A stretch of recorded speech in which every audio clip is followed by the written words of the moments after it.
उनकी सीरत पे बात हो जाए, मेरा मतलब है नात हो जाए। ज़िक्र खैरुल इनाम जब भी करूं,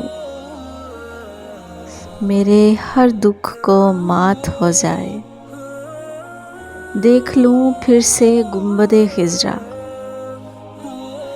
काश मुमकिन ये बात हो जाए। चूम लेने से उनके रोज़े को मुझको हासिल सबात हो जाए। नात लिखती रहूं तो मुमकिन है सुख में मेरी हयात हो जाए।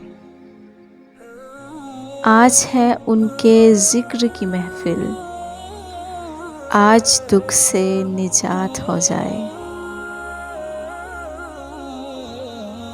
रमज़ान मुबारक।